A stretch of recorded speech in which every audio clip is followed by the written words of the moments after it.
Well, welcome everyone to the June 16th Public Council meeting for the town of Conception Bay South, and we'll start this meeting as we start all of our meetings with our land acknowledgement. The town of Conception Bay South would like to respectfully acknowledge the territory in which we gather as the ancestral homelands of the Beothuk and the island of Newfoundland as the ancestral homelands of the Mi'kmaq and Beothuk. We also respectfully acknowledge Labrador as the traditional and ancestral homelands of the Innu of Nitassinan, the Inuit of Nunatsiavut, and the Inuit of Nunatuavut.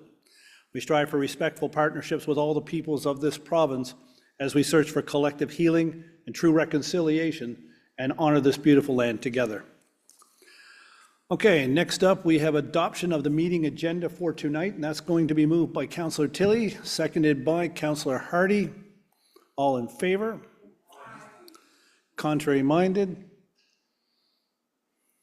Here we go.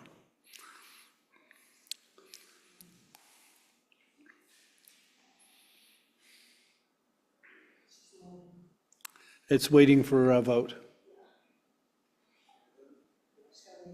Just got to wait it out.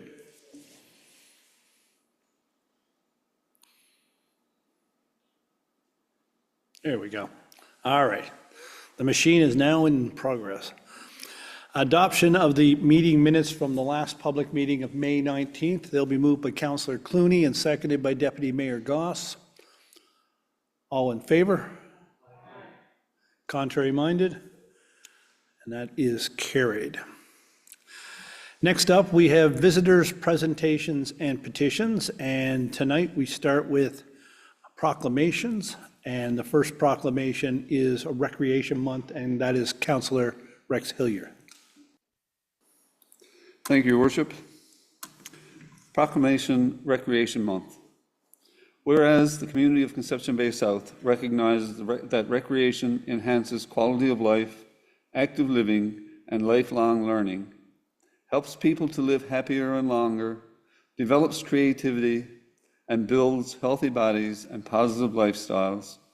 And whereas recreation provides opportunities for personal growth and development for people of all abilities and can be especially helpful to people living with disabilities. And whereas our parks, open spaces, and trails ensure ecological sustainability, provide space to enjoy nature, help maintain clean air and water, and preserve plant and animal wildlife. And whereas recreation is an important contributor to community economic development, which creates jobs, fosters tourism, and makes communities more attractive places in which to live, learn, work, and play. Therefore, the community of Conception Bay South does hereby proclaim the month of June to be Recreation Month. Sign this on behalf of the Mayor. Thank you, Your Worship. Thank you, Councillor Hillier. And next up, we have a proclamation for Seniors Month. We're halfway through. Councillor Butler. Thank you, Your Worship. Proclamation Seniors Month. Whereas the town of Conception Bay South recognizes June as Seniors Month, a time to celebrate the accomplishments, wisdom, and ongoing contributions of seniors in our community. And whereas seniors have played and continue to play a vital role in the growth, resilience, and well-being of the town of Conception Bay South. And whereas seniors are active and valued members of our community, participating in local events, volunteering their time, sharing their experience, and helping to foster a strong sense of connection and belonging throughout our town. And whereas seniors enrich our community through their knowledge, mentorship, leadership, caregiving, and active participation in civic and community life. And whereas during the month of June, the town acknowledges and celebrates the achievements of seniors, renews its commitment to supporting their health, well-being, inclusion, and continued engagement in community life, and expresses sincere appreciation for their contributions. Therefore, I, Councillor Christine Butler, on behalf of the Town Council of Conception Bay South, do hereby proclaim June 2026 as Seniors Month in the town of Conception Bay South, and encourage all residents to recognize, celebrate, and honor the important role seniors play in making our community a vibrant and welcoming place to live. Dated the 16th day of June, 2026. Thank you, Your Worship. Thank you, Councillor Butler, and I had the privilege of attending the 42nd anniversary of the CBS 50 Plus Club at Worsley Park a couple of weeks ago. A great group, and they do wonderful things with activities for seniors and dinners and a game of cards, which is a little too brutal for me to take part in. I'm a little too nervous for that, but it's a lot of fun. They have a great time. It's a great social group down there. And of course, it's not the only one. We have a number of seniors groups throughout the town from one end to the other, and it's great to recognize June as Seniors Month, although I kind of feel like every month is Seniors Month in Conception Bay South. Next up, we have the proclamation for June as Pride Month. Councillor Tilley. Thank you, Your Worship. The following is the proclamation for Pride Month. Whereas the Rainbow Pride flag is raised in celebration of Pride Month and to honour 2SL LGBTQIA+ community members of the town of Conception Bay South, the colours of the flag represent the diversity of the 2SL LGBTQIA+ community. The colour red signifies life, orange is healing, yellow is sunlight, green represents nature, blue symbolises serenity, peace and harmony, and purple represents spirit.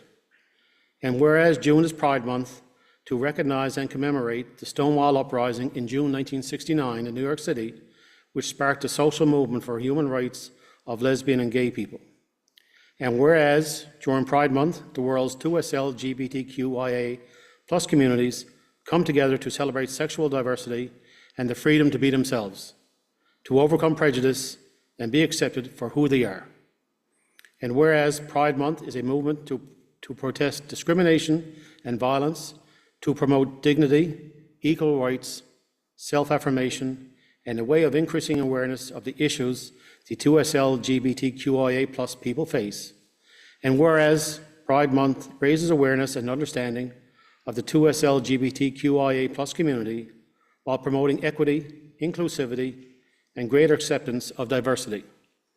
And whereas the town of Conception Bay South is honouring Pride Month to support, recognise, and celebrate contributions and diversity of the 2SL LGBTQIA+ people to our communities.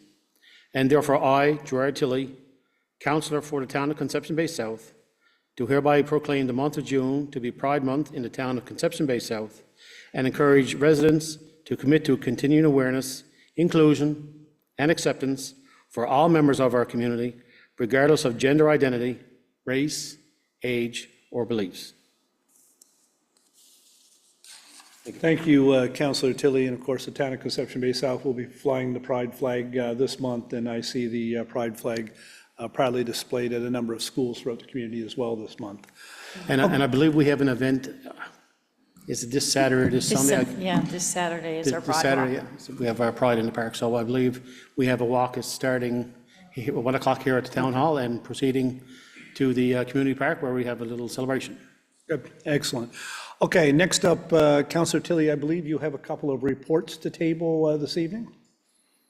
I do, Your Worship. The following were two Commissioners' reports.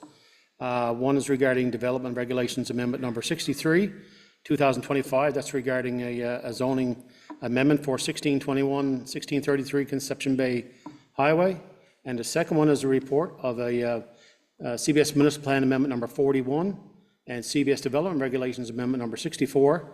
And that's in regards to the proposal to redesignate and rezone part of land at number 1014 Rectory Road. So these will be presented to council, and they should be on the town's website maybe tonight, but definitely by tomorrow. Thank you, Worship. Thank you, Councillor Tilley.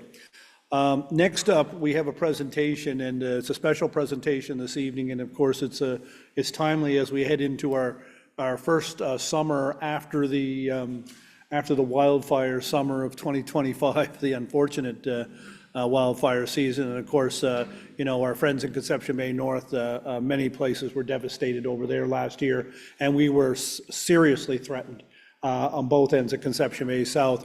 And because of that and some of the work that we're doing to mitigate our situation is we're discussing a path forward in the development of a community wildfire resiliency plan. So we're very pleased this evening to have with us Jeff Motti, Supervisor of Forest, Insect Disease and Fire Control, and Cameron O'Neill, Conservation Officer in the Wildland Fire Prevention and Mitigation, both from the Department of Forestry, Agriculture, and Lands. They're here to discuss that part of that plan forward here for us this evening. And just a little bit about what a community wildfire resiliency plan is, before we turn it over to you, Jeff, is that it's a strategic framework to help communities prepare for, respond to, and mitigate wildfire risks. Its purpose is to identify and reduce wildfire risk to life, property, and critical infrastructure. And this will be achieved through collaboration, identification of both wildfire risks and appropriate mitigation processes.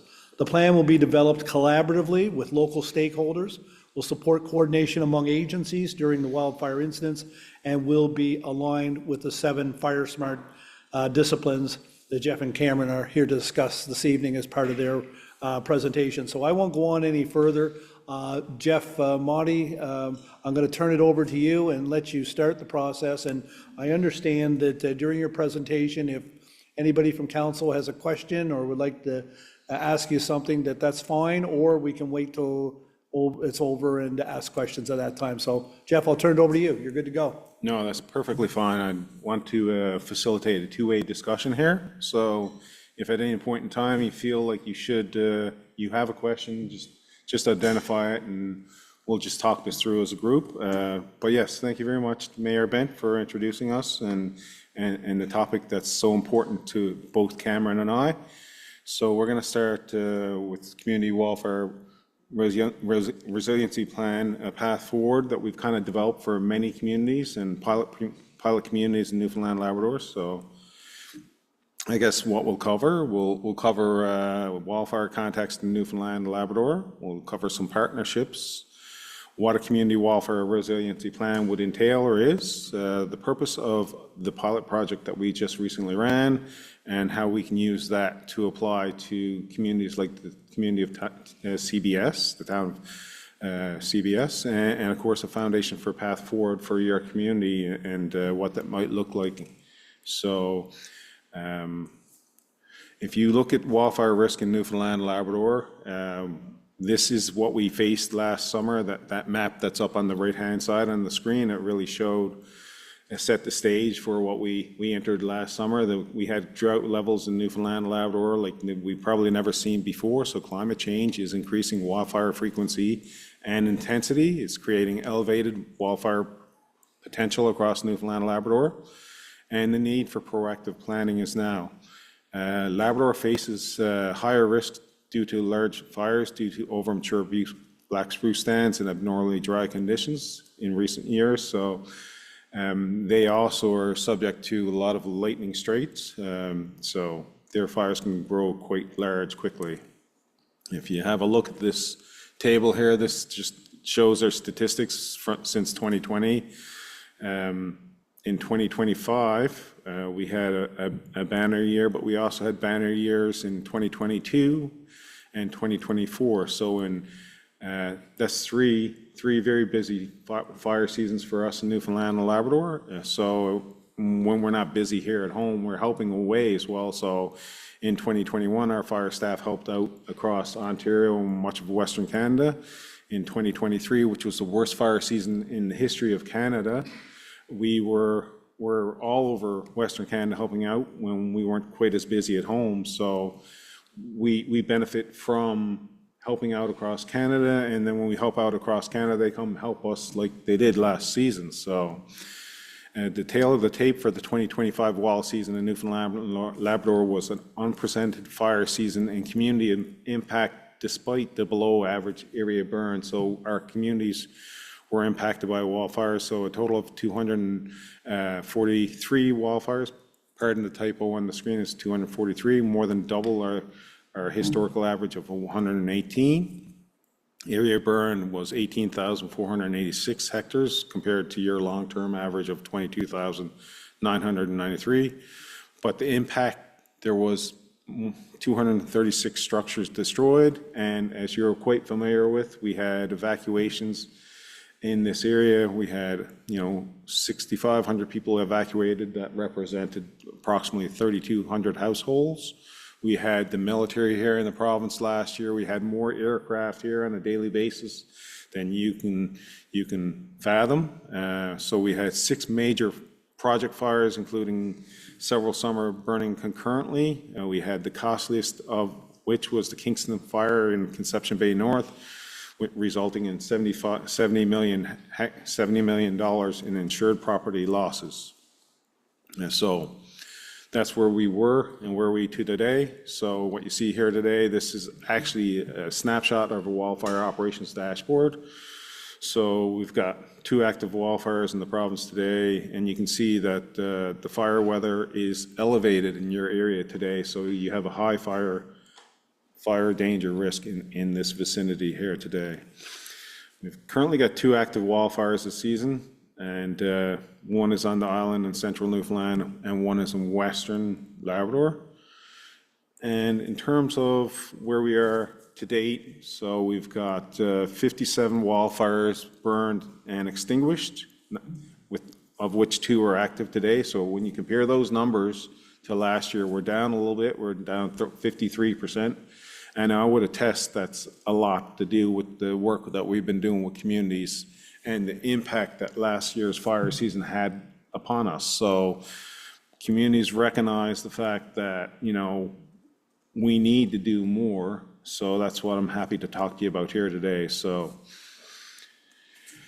how do we go about this? So you need to set up projects, and you need partners, and you need collaborators. You need a whole of society approach that really grabs a whole of this project. It's no longer just a wildfire problem from our department's perspective. It's everyone's problem in society. So you need to have someone that's going to lead the project like that. We call them a Fire Smart ambassador, and we're there in the background to help out with our resources, our risk map assessment procedures. We're also, both big players in emergency management are under our department now. So both the Wildfire Service Division and the Fire and Emergency Service Division. In our pilot project, we used the Halapu as our Indigenous partner. So it's always nice to have an Indigenous partner part of this conversation. We need to look at industry partners. Utilities are a huge factor in all of these plans. So Newfoundland Power, Newfoundland Hydro. And it's nice to interlace academia and at the national level, CIFSI and Fire Smart Canada. So what kind of commitments would, the town of CBS be expected to undertake? They would be considered the project sponsor. They would provide support to a Fire Smart ambassador in applying to, we've got a template done that any community can use within the province. And we've got guidelines so that, you can make it as robust or as simple as possible, depending on what level you are within your community in terms of emergency management. So we have a template that can be very complex to very, very easy to implement for someone that's just starting this journey. Your team would co-chair the project and coordinate overall activities. You would support the completion of an exposure and risk assessment process. You would likely submit a request for proposals for the completion of a community wildfire resiliency plan. And of course, at the end of the day, the plan is your plan to receive back to your community, and you would receive community wildfire resiliency plan back from your Fire Smart ambassador.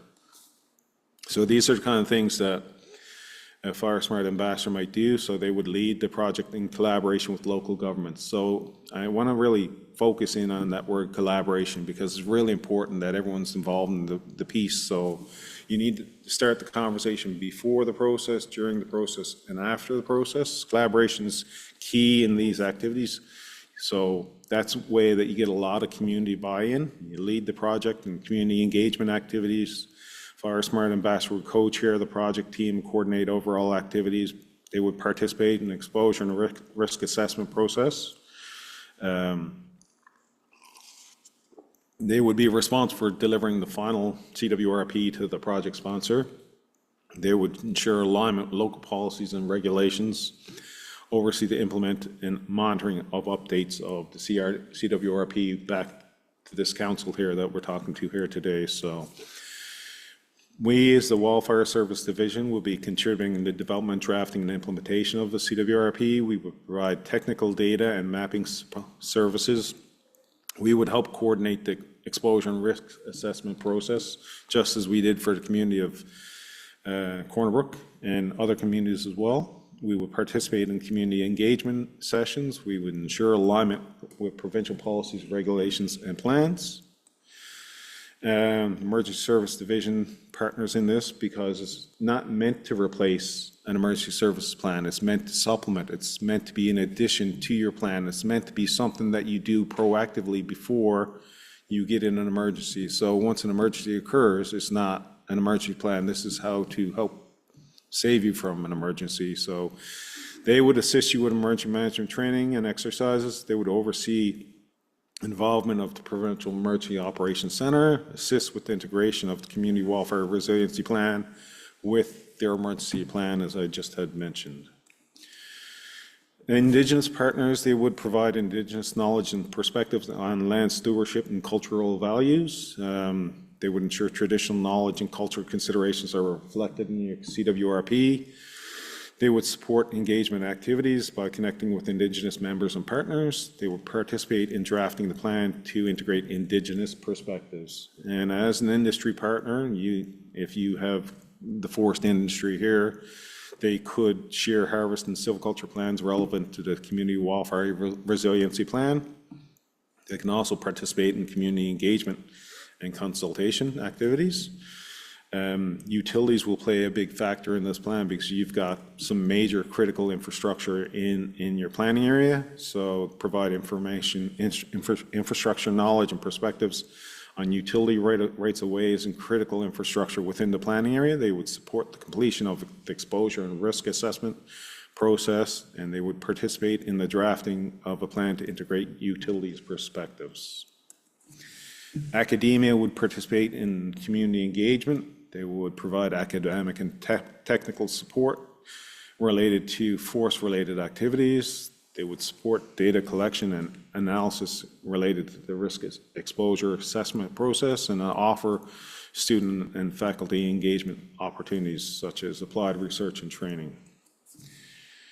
So many people might have heard me talk about CIFC or heard this acronym before, but ultimately it is the Canadian Interagency Forest Fire Centre, and it is a non-for-profit corporation owned and operated by all the federal, provincial, and territorial wildfire management agencies to coordinate resource sharing, mutual aid, and information sharing. In addition, CIFC also serves as collective focus and facilitator of wildland fire cooperation and coordination nationally and internationally in long-range fire management planning, program delivery, and human resources strategies. And in recent years, CIFC has also taken on the FireSmart brand. So in terms of where we are in the province, we're trying to align with national strategies from the Canadian Council of Forest Ministers, and we're also trying to align with CIFC's National Action Plan. So things that we want to make sure that we do as a province is alignment with the national strategy. So enhance the whole of society collaboration and coordination, strengthen First Nations and other Indigenous communities, increase knowledge and understanding, expand investments in prevention and mitigation. We want to build and expand on collaboration. We want to communicate to build FireSmart awareness and foundation for engagement. We want to build the tools that support healthy FireSmart risk reduction. And we want to support healthy and resilient forests, much like the proclamation that was addressed earlier. Like everyone loves the forest for recreation, so it's important to all of us as society. So people have heard this word a lot in the past year, FireSmart. So FireSmart Canada is a national program designed to help communities and individuals reduce risk of wildfire damage. It provides practical tools, guidelines, and resources to improve wildfire resiliency through education, planning, and mitigation efforts. So you've heard me use the acronym CWRP, Community Wildfire Resiliency Plan. It is a strategic framework. You've heard Mayor Bent also mention that. It's a strategic framework to help communities prepare for, respond to, and mitigate wildfire risks.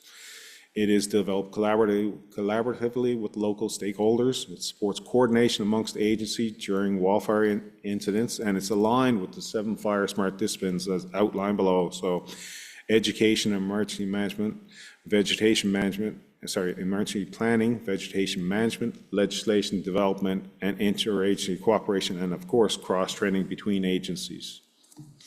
So there are many elements of a CWRP, risk assessments, mitigation strategies, emergency response, community engagement, and interagency cooperation. So the town of CBS CWRP purpose statement could be, when you develop your plan, the purpose of this community wildfire resiliency plan is to identify and reduce wildfire risks to life, property, and critical infrastructure. This will be achieved through a collaborative identification of wildfire risks and appropriate mitigations. The plan is intended to support a whole of society approach to reducing wildfire risks. It identifies risk reduction and opportunities for all levels of government, the private sector, and the residents of the town of Conception Bay South. And when you see here on the screen the purpose of the pilot that we initially undertook with the City of Corner Brook is now knowledge that we can share with you. So you can take the template that we used for the City of Corner Brook this past number of months, and you can take that and you can apply that. So the template is to be accessible nationally and used by any local government, First Nations, or other planning authority that is interested in CWRP. Is to continue to test the application in Newfoundland's unique landscapes. It's test and refine practical application of landscape level risk assessments. So when you look on screen, you'll see what I call a directional risk assessment. It's Conception Bay South Directional Vulnerability Risk Assessment. And what you see there, you see colored lines on your screen, and each one of those colored lines is a 5-kilometer transect from the center of your community that looks at the fuels that surround your community. It makes some assumptions. It makes an assumption that a fire could occur anywhere around your community, and the path to your community is in fact the vegetation, the forested vegetation. So when you see continuous pathways for 15 kilometers around your community, you will find that you will see an increased target area that allows you to structure and focus strategically on how to protect your community.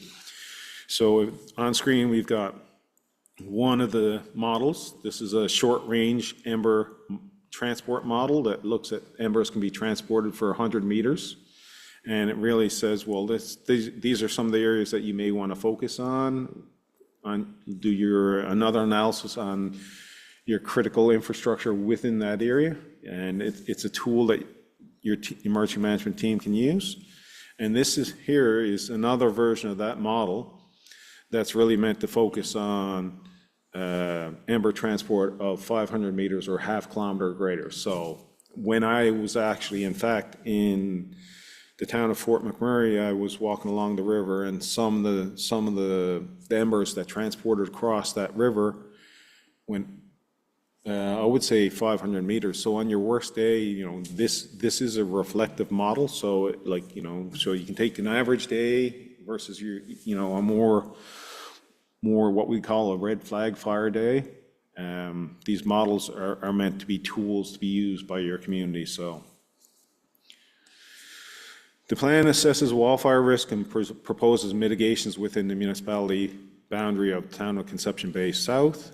It's to evaluate wildfire risks within the municipal boundary, vegetation hazard that is assessed at the 15-kilometer perimeter of the built area within the municipal boundary of the town of Conception Bay South.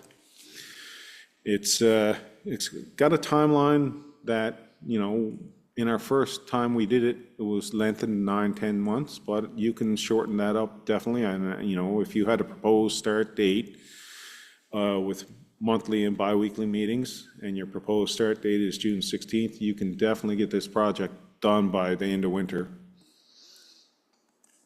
And questions and contacts, of course, I deal directly with John Heffernan, as does Cameron. I'm the supervisor for the province, but I've got a team of 5 individuals right now to help me further the cause, and Dylan Rumbold is a special projects officer that helps me coordinate. He's the provincial Fire Smart liaison. And of course, I'm happy to have Cameron here with me as well. And Cameron's your local contact here for the Avalon. And of course, Cameron's got a very busy dense corridor. So where there's so much damage last year, that there's a lot of interest in Fire Smart on the Avalon Peninsula. So I'm happy to take any questions. And if you need me to refer to any slides, we can go backwards or forwards. Anybody have any questions for Mr. Motti or Mr. O'Neill?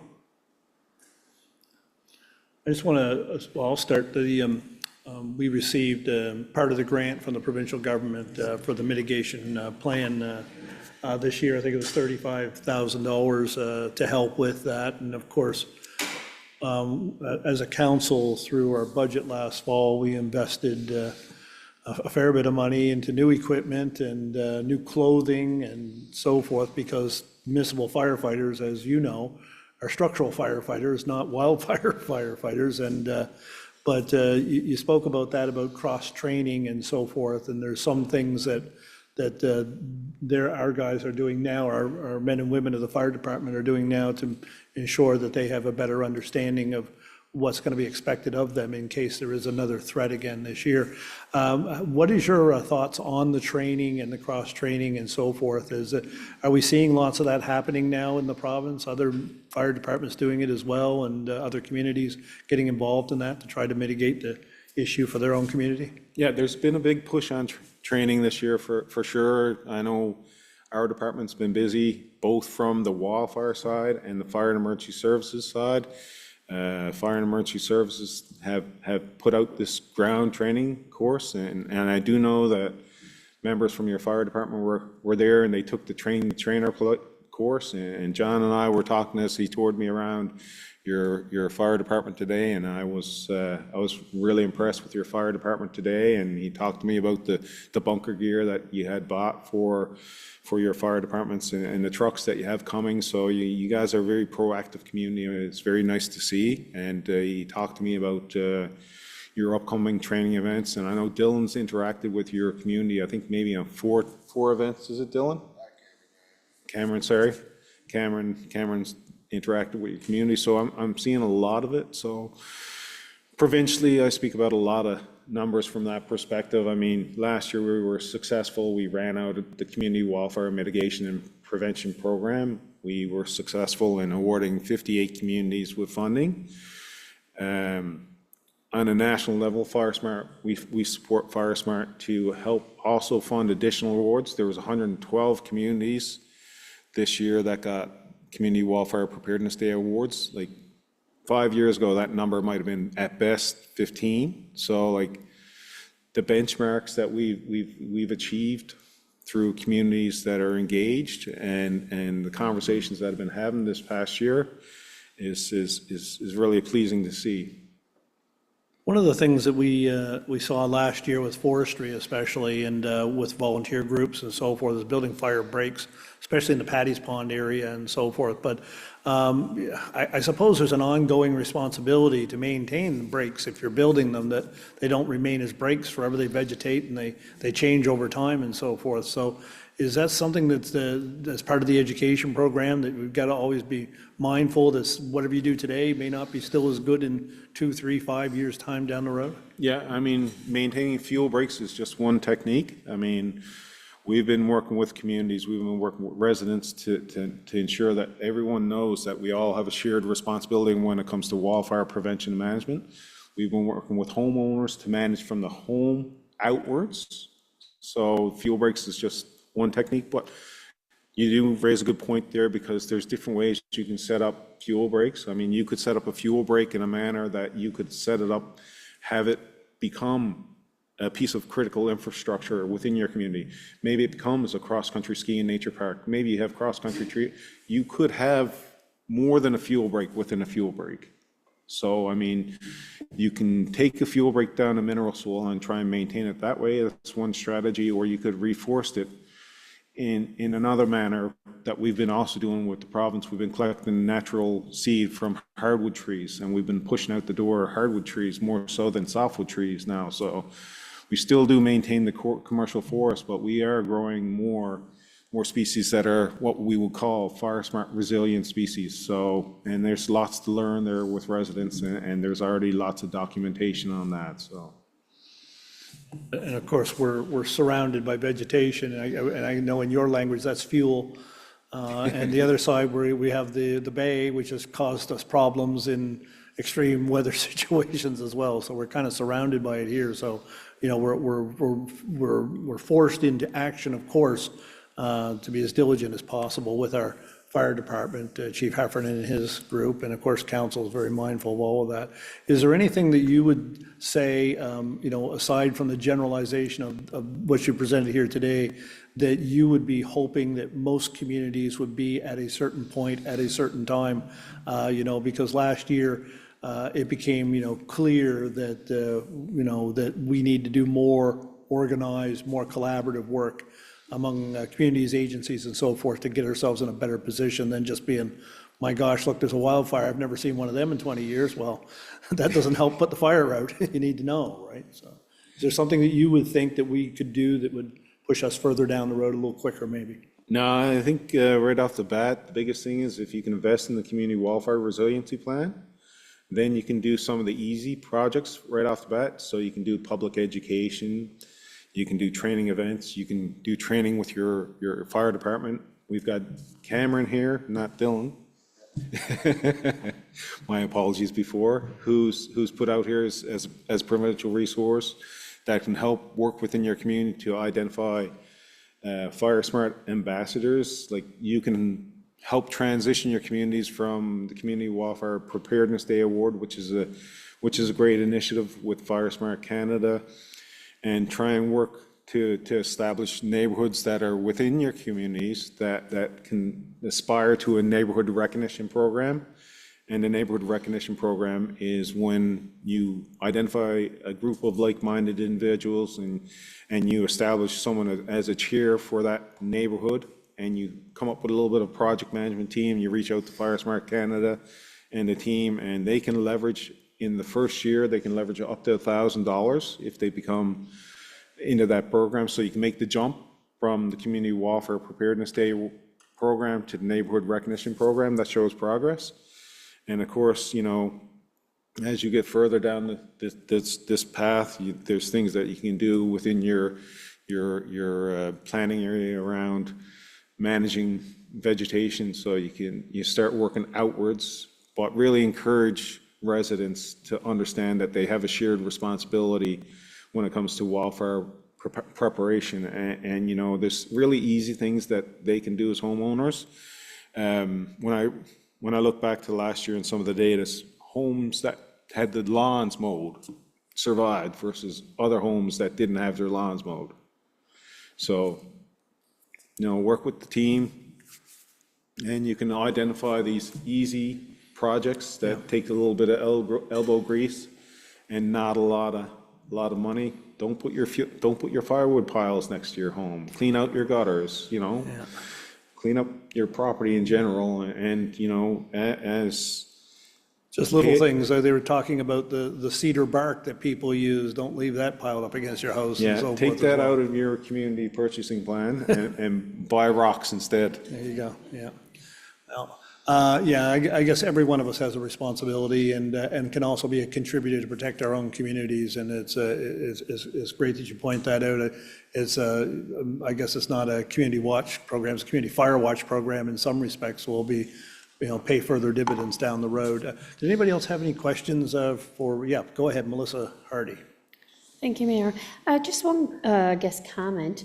Where Cameron, you're here on the Avalon. Is it something you're also doing, any advocacy in the schools? Because I know some of the schools that we're a part of, the kids seem to be they're ahead of the times. They want to be recycling. They want to do anything to protect the earth. So I know our particular school where my kids go to, they're all about, okay, we got to get the brush out of the woods because we know if there's a fire and stuff like that. So is that something that your department would be doing too, is advocacy in the schools?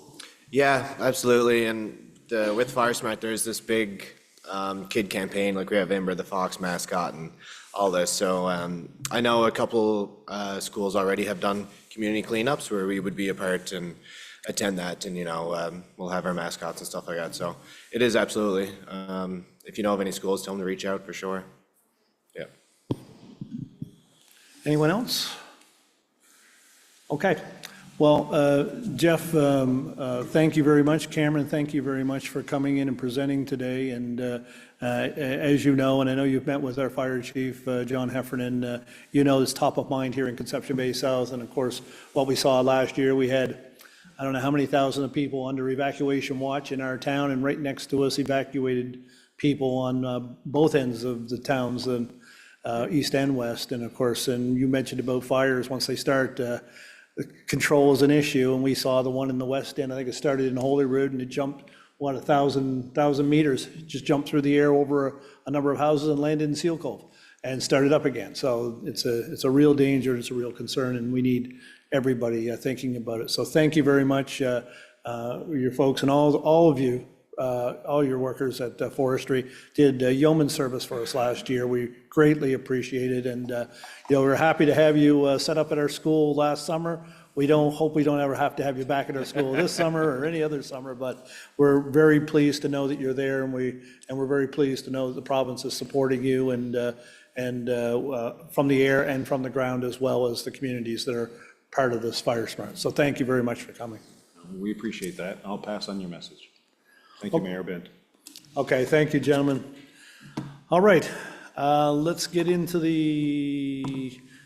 we're only up to new business. Start with you, Deputy Mayor.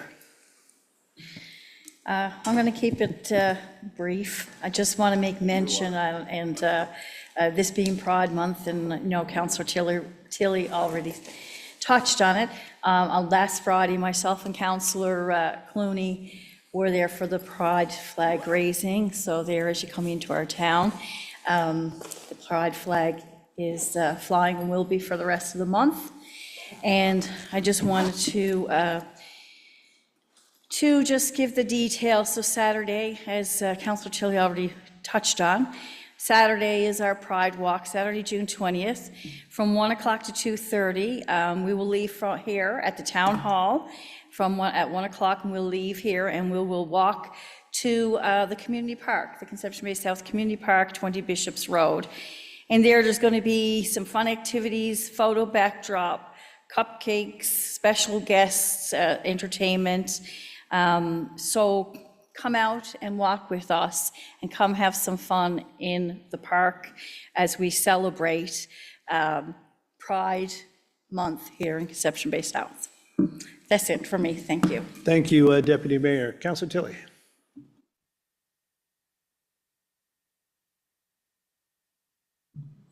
Test. Thank you, Your Worship. I have nothing to bring forth from Ward 3 this evening. Okay, thank you from Ward 3. Councillor Butler.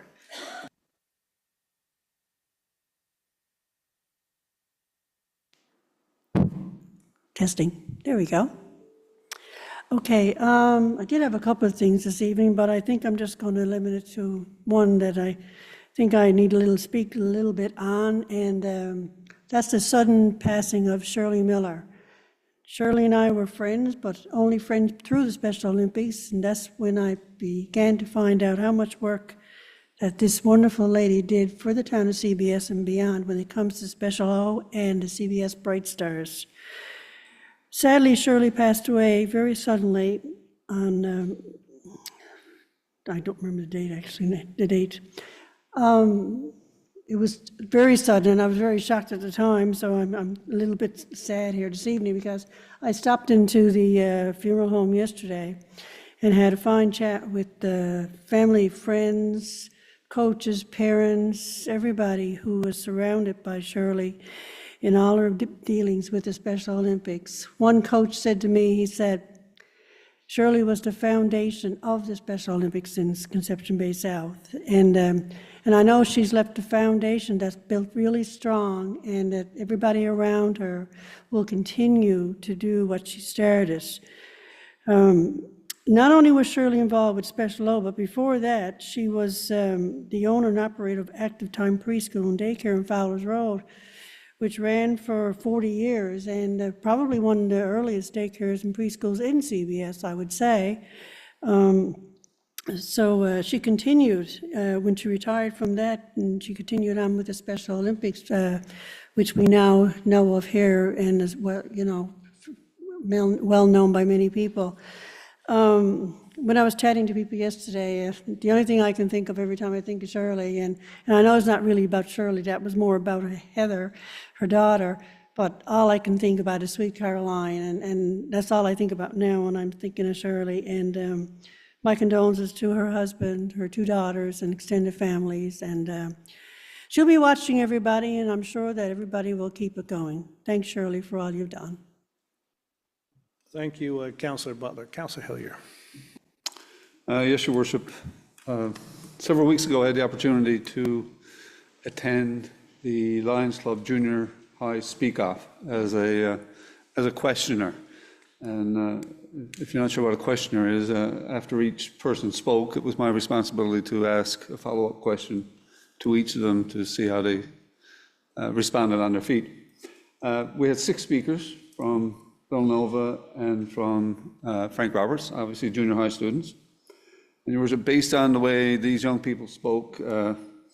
Our town is growing a fine group of young leaders, there's no doubt about that. The winner was Sophie Lewis, a grade 9 student at Holy Spirit High School, and her topic was addiction. Addiction shouldn't define people. To follow up, I believe the following week, Sophie also earned first place in the Zone 9 Junior Speak Out on Wednesday, May 27th. And Councillor Clooney, you could perhaps you can tell us what Zone 9 is, something to do with Lions Club?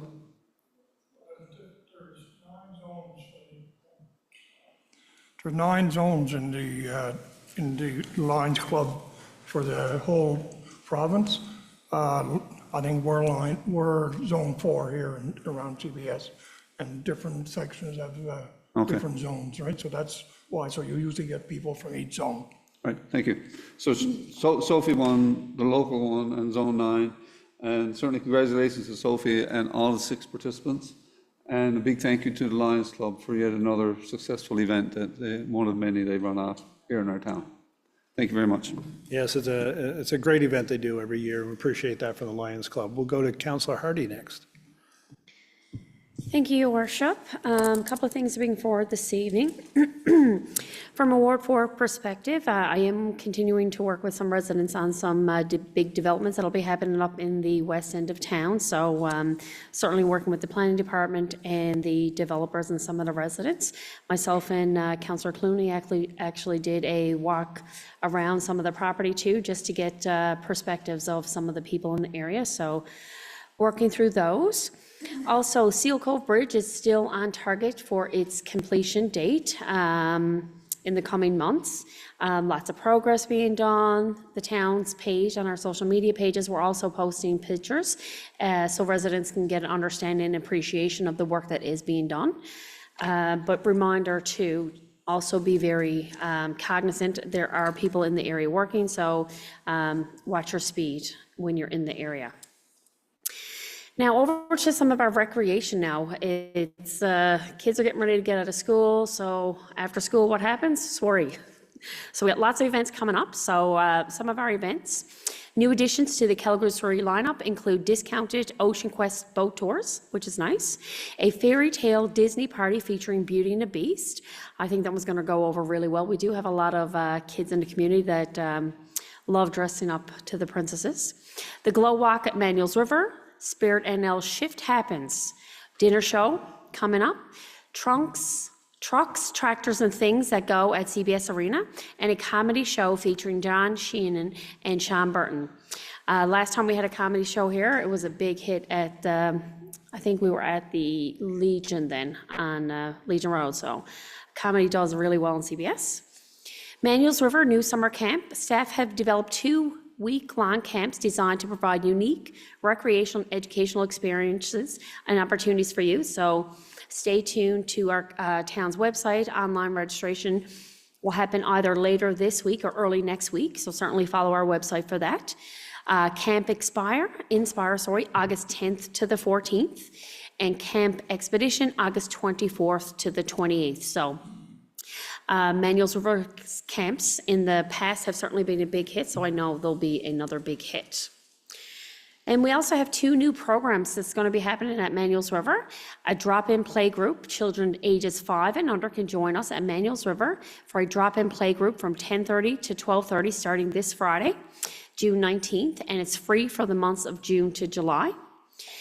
And Tai Chi by the Sea, 2 free sessions to learn Tai Chi taking place at Manuel's River and at Topsail Beach. And so the dates and times are certainly going to be announced. And just, again, stay tuned to our town's site and social media pages. Thank you, Your Worship. Thank you very much, Councillor Hardy. Councillor Clooney. Thank you, Your Worship. Myself and the mayor attended the Special Olympics end of year ceremonies. It was something special to attend. I really enjoyed going to those things to see how the kids and everything, how they react. They're always very happy and jumping around and everything else. It was something to see. It was something for everybody to go and be part of. Also, June 18th, Kilgrews Home Hardware is going to have their grand opening at 10 a.m. So it'll be something to attend. I'd like to commend also the soiree committee for everything that they're doing. I mean, it's all volunteers, and it's great to see what they've done this year, as Melissa has said. Also, tickets went on sale for the dinner theater today for the July 10th at All Saints Parish Hall. And tickets for the Claire Nolan barbecue is going on sale on June 23rd. And tickets are available for the soiree garden party, which is on July 5th. Hopefully everybody will join, buy a ticket and come up and enjoy themselves. Thank you very much, Mayor. Thank you, Councillor Clooney. We just have a couple things, just along with the soiree, we're only a couple weeks away from getting out to flip some pancakes and serve up the big free pancake breakfast down at the stadium again this year, and sponsored annually by Home Hardware. It's great to have them on board, of course. And we look forward to inviting anyone in the community that wants to go out and have a great breakfast to come on out. Council will be there. I'm sure there'll be other people from the political world and volunteers and so forth. And our friends at Home Hardware will be there helping serve up the pancakes. So it's always a great event we look forward to every year. And then the main event, I suppose, the Kilgrews Soiree Garden Party that evening with Shanniganuk this year again, I believe, are coming back. So it'll be great to have them back and perform. We had a great show last year, and they're not the close. They're the headliner, but they're not the closing act. I think we've been told that we got a bit of a rock and roll band coming on after them to keep the party going this year. So it's looking forward to that event for sure.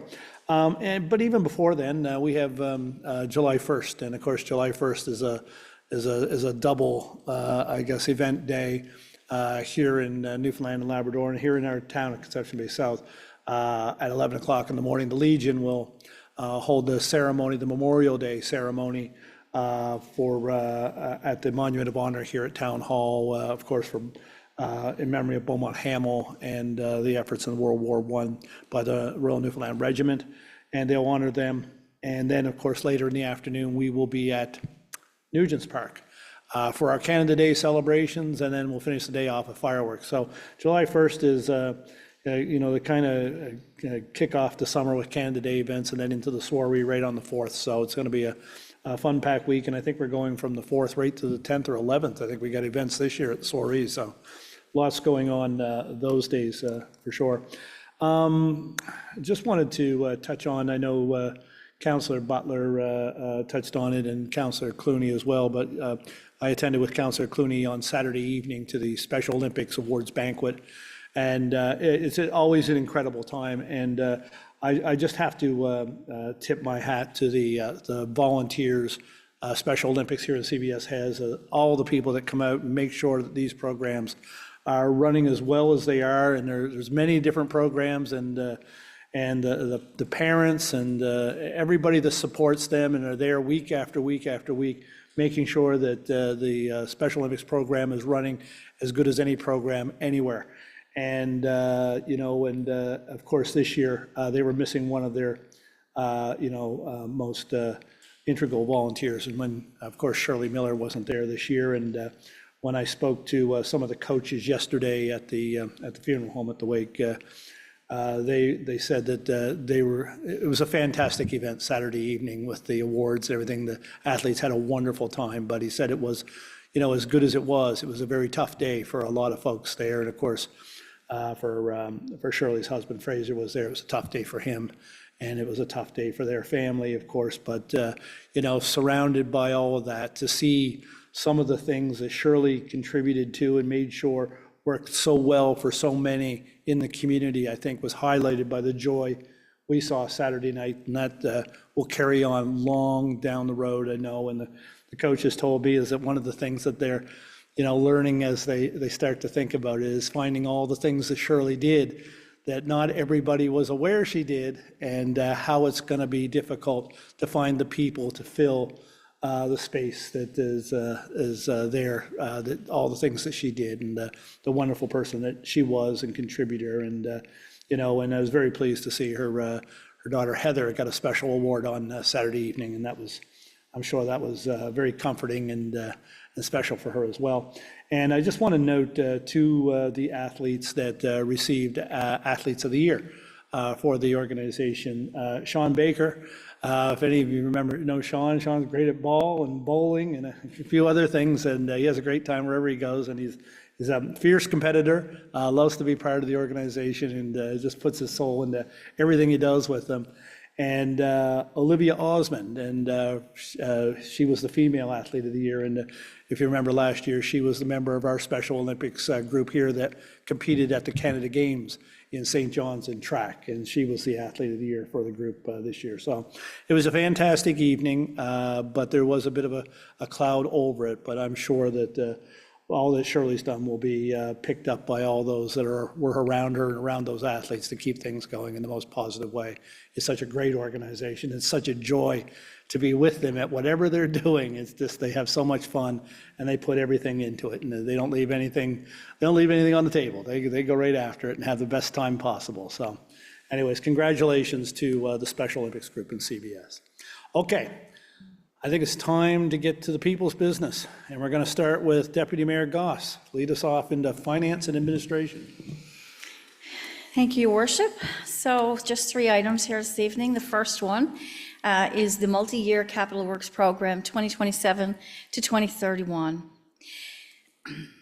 Be it so resolved that we, the ultimate recipient, the town of Conception Bay South, accept cost share funding as outlined in the Department of Transportation Infrastructure Multi-Year Capital Works 2027 to 2031 Funding Program Letter dated April 30th, 2026.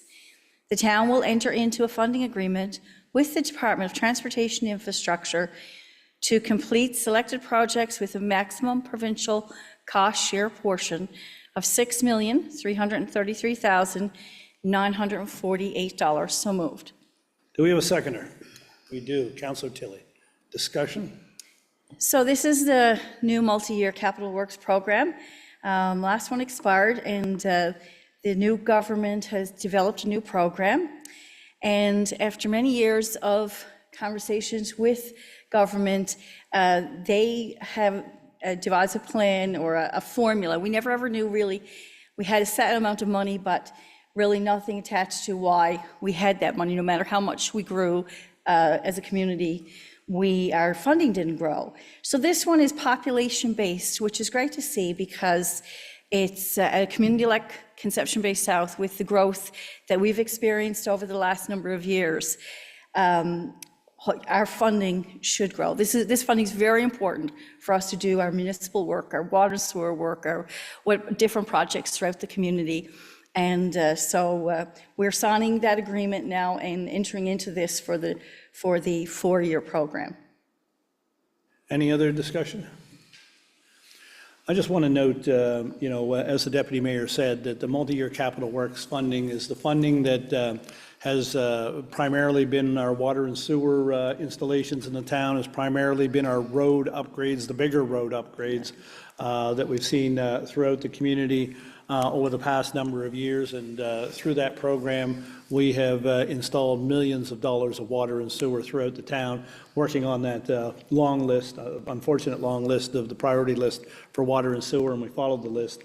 And of course, our engineering department, engineering and looks at, the state of the roads and so forth, and we get a list out of the ones that need the most attention, and we try to work through those as best as possible. And that's where that money comes.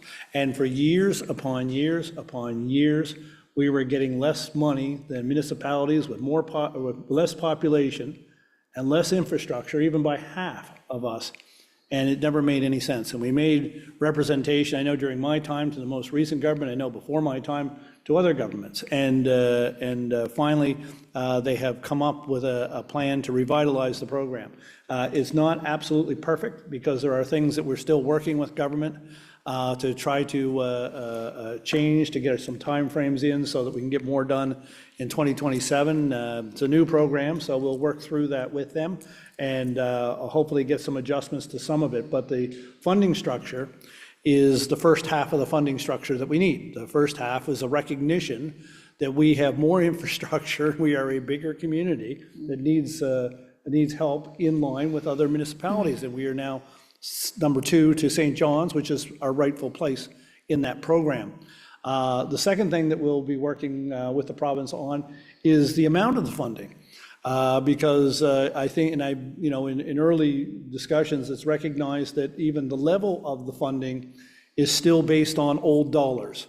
What you got for $100 in 2015 is not what you get for $100 anymore, and that needs to be looked at as well. But I will say, and I've voiced it to them, that we're very pleased that finally there's recognition that the program is a bit antiquated, needed upgrading, and we'll work now to try to mitigate some of the issues that we do have. There's, I think, 3 or 4, and we'll work with them on that. But finally, our funding has jumped to at least a proper level in order of communities within the province. And last year, our last program, the program before that, and probably the program before that, we got $5.4 million for 3 years. This is $6.3 million. But the way it's working right now is it's for 4 years to start the program. So anyways, we're working through some of that. But anyway, I'm very pleased that there's a start to get the program into a footing that recognizes Conception Bay South's rightful place in that project. Thank you. Anybody else have any comments on that one before we go? We're not going to turn down the money, so we're all going to say yes. All in favor? Aye. Contrary minded? Carried. Okay. Item 6B, Human Resources Program Supervisor. Be it so resolved that Taylor Harding be confirmed in the position of Program Supervisor as per the terms and conditions of the employment contract. So moved. Do we have a seconder? Councillor Butler, discussion. This is Taylor's probation period has come to a close, and she's in a maternity leave position. She's been doing a fabulous job. So anyway, we're happy to have her with us now and stay on for the rest of her contract. Perfect. Any other discussion? All in favor? Aye. Contrary minded? Carried. And I just, I'm not sure, but my screen, the wording disappears. Yep. And I have to keep hitting it and it pops Touch back up. details. And it comes back up. Yeah, Yeah. okay. You carry on and Okay, I'll just let it keep 6C. flashing in front of me. Human Resources Community Events and Programs Coordinator.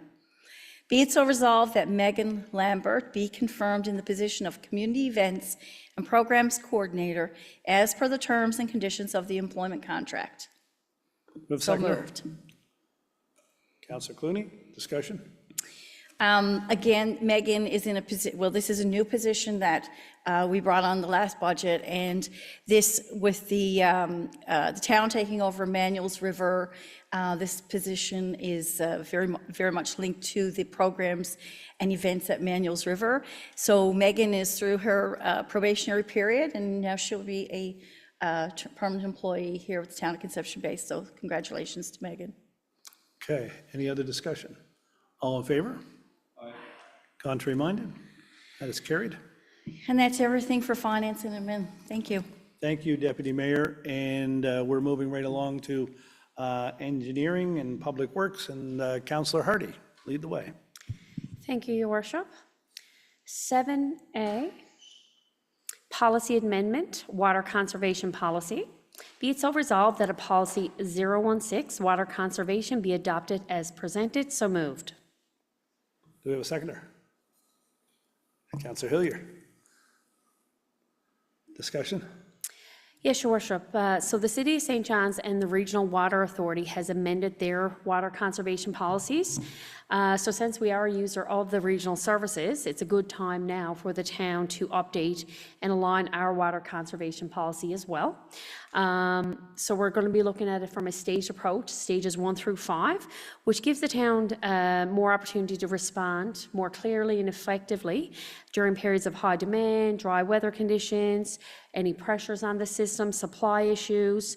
But it's also going to help raise awareness to the residents where we are on, I guess, the meter from stages 1 to 5. So certainly going to be a good, I think, visual for the residents moving forward, and more details will be able to be found on the town's website. Any other discussion? I think it's great that we have uniformity within the Northeast Avalon, at least anyway, so that people from here to, other communities next door and so forth will all be working under the same plan and understand where we are in the scope, for sure. Thank you. All in favor? Aye. Contrary minded? Carried. 7B, take into general revenue, water and sewer permits and deposits. Be it so resolved that approval be given to take into general revenue the amount of $2,650 for non-compliance water and sewer permit deposit conditions at 31 Hillview Avenue. So moved. Seconder? Councilor Butler, discussion? Your Worship, this here is just standard policy when permit conditions are uncompliant. All in favor? Aye. Contrary minded? Thank you, Your Worship. Thank you very much, Councillor Hardy. Moving on to planning, Councillor Tilley. Thank you, Your Worship. We have several development applications this evening, as well as one planning matter. 8A, 1496, Conception Bay Highway, Hobby Farm and Accessory Building. Be it so resolved that in accordance with sections 5.3, subsection 3 of the Town's Development Regulations, application number 6540 for a 9.3 square meter accessory building received March 23, 2026 at number 1496 Conception Bay Highway be approved. And further, be it so resolved that in accordance with sections 10.7 and 10.11.2 of the Town's Development Regulations, that application number 6535 received on March 21st, 2026 for Harvey Farm used to keep one pony at 1496 Conception Bay Highway be approved on condition that the property owner register with the Provincial Farm Premises ID Program. So moved. Seconder. Councillor Hardy, discussion. Who doesn't like a pony? All in favor? Aye. Contrary minded? Carried.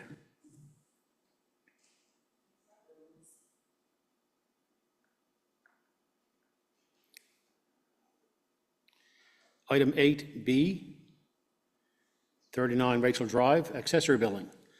Be it so resolved that in accordance with sections 5.3 subsection 1 of the town's development regulations, application number 6671 for an accessory building with lot coverage of approximately 48.3 square meters at number 39 Rachel Drive be approved. So moved. Seconder. Deputy Mayor Goss, discussion. Yes, Your Worship, that's just an application for a garage. Anyone else? All in favor? Aye. Contrary minded? Carried.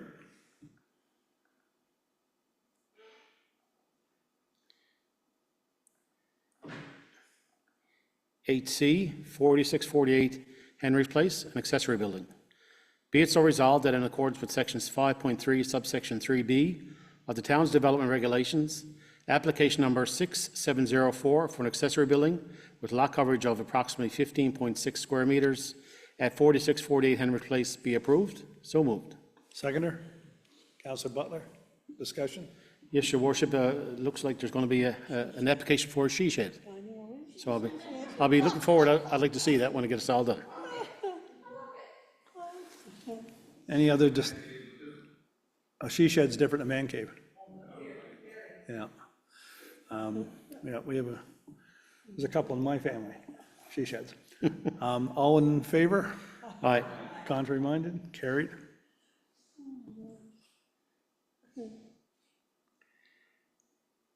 Eight D, 157 Foxshire Bexus Road, business application. Be it so resolved that in accordance with subsections 9.2, 10.7, 10.12.2 of the town's development regulations, application number 6678 received on April 27, 2026, proposing to conduct automotive sales at 157 Foxshire Bexus Road be refused in connection that the proposed use would increase the nonconformity of the property with respect to parking and may increase congestion of the parking on the subject property and adjacent properties. So moved. Seconder? Counselor Hillier? Discussion? All in favor? Aye. Contrary minded? Carried.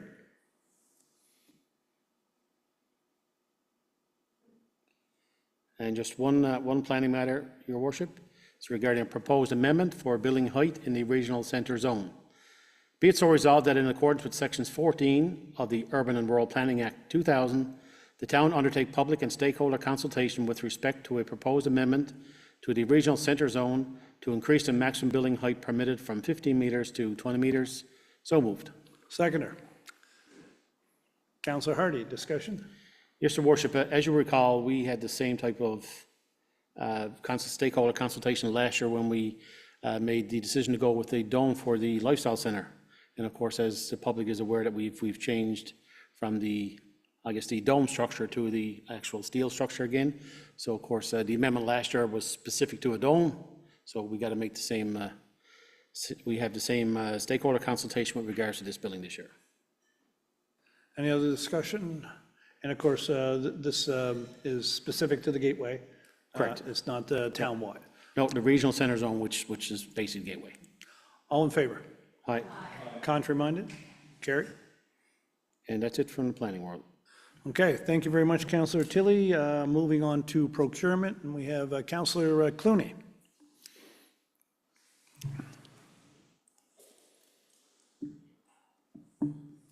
Okay, thank you, Your Worship. 11A, approval to purchase two-ton four-wheel drive regular cab with 11-foot hydraulic dump. Be it resolved that approval be given to purchase one new two-ton four-wheel drive regular cab with 11-foot hydraulic dump from Capital Ford Lincoln Limited at a cost of $118,193 plus HST. Funds are available in the capital fleet account. We have a seconder? Councillor Hillier, discussion? All in favor? All right, Contrary minded? That's carried.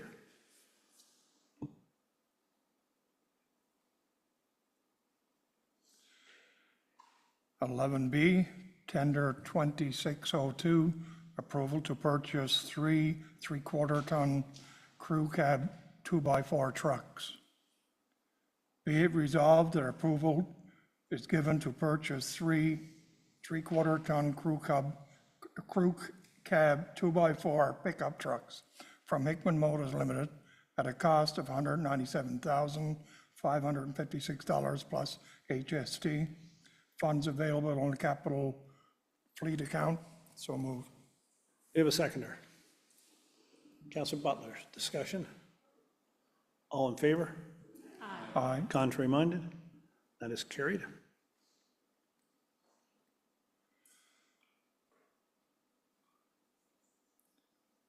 C, request for quotes, summer day camp busing services. Be it resolved. Excuse that- me, I'm going to declare a conflict there, Mayor, because of the, some business relationship with Bercy Taxi.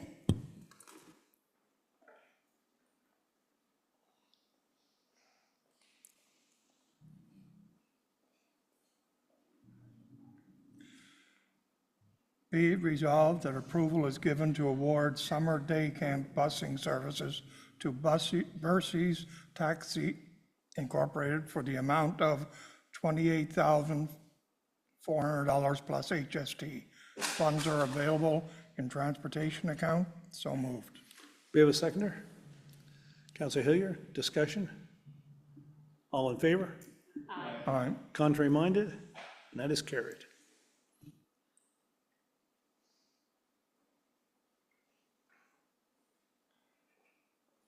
D, tender 2601, approval to award fully inclusive 5-year service agreement for refrigeration. Be it resolved that approval be given to award 5-year inclusive service agreement for refrigeration system for the Conception Bay South and Robert French Arena to Comico Refrigeration for the amount of $169,342 plus HST. Funds are available in contractual service account. So moved. Do we have a seconder? Counselor Hardy. Discussion? All in favor? Aye. Contrary minded? And that is carried.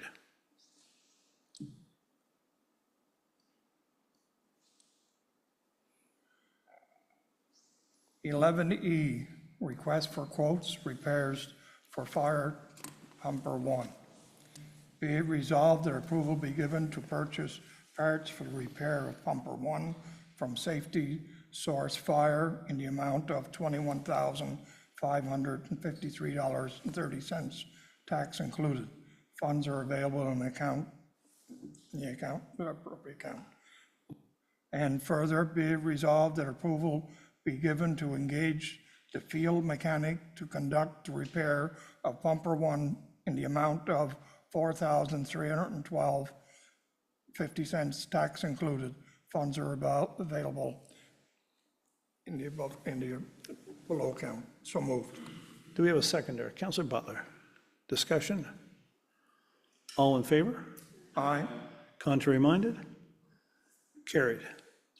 Thank you, Counselor Clooney. Next up is orders, and that is Counselor Tilley, I believe. Thank you, Your Worship. 12A, 53 Monument Road, revoke order. Be it so resolved that under authority of Section 102, subsection 3 of the Urban and Rural Planning Act 2000, the April 30th, 2026 order regarding 53 Monument Road be revoked in consideration that work has been completed in accordance with the order. So moved. Seconder. Counselor Hillier, discussion. All in favor? Aye. Contrary minded? Carried.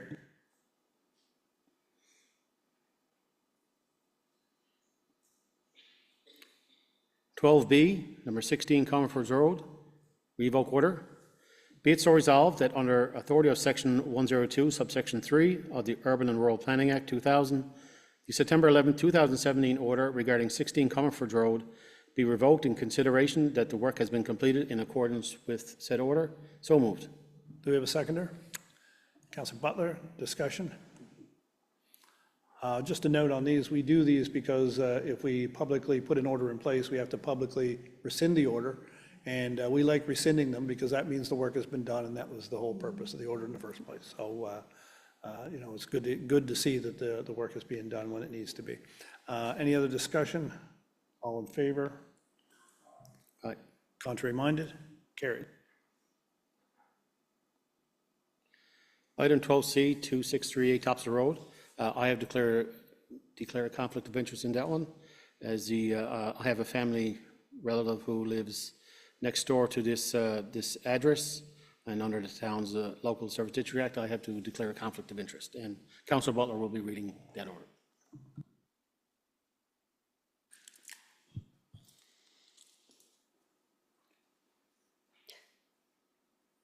12C, 2638 Topsail Road. Be it so resolved that under authority of Section 109, subsection 4 of the Urban and Rural Planning Act 2000, the June 12, 2026 orders revoking occupancy and requiring the correction of fire and life safety issues within the building and property at 2638 Topsail Road be confirmed. So moved. Do we have a seconder? Councilor Clooney, discussion? All in favor? Aye. Contrary minded? Carried.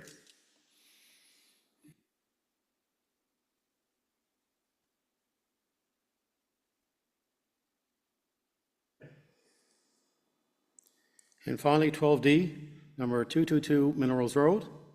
Be it so resolved that an order issued on June 4, 2026, under the Towns and Local Service Districts Act, the Town of Conception Bay South Waste Disposal and Property Bylaw, and the Noise and Nuisance Bylaw, ordering the property owner to cease and desist using the generator for extended periods of time, as well as requiring the removal of miscellaneous debris, including a dilapidated car, appliances, wood, and other items situated on the property located at 222 Minerals Road, Conception Bay South, be confirmed. So moved. You have a seconder? Deputy Mayor Goss, discussion? All in favor? Aye. Contrary minded? Carried. Thank you, Councillor Tilley, and I see the next thing up is adjournment, so we'll be back here again on July 14th for the next public council meeting, and in the meantime, all the kids will be getting out of school over the next week or so, so please be mindful out on the roads, watch for them. They're going to be enjoying their summer, and let's make sure it's a safe one for them. So I'm going to call for a motion for adjournment moved by Councillor Hillier, seconded by Councillor Butler. All in favor? Contrary minded? Carried. Thank you.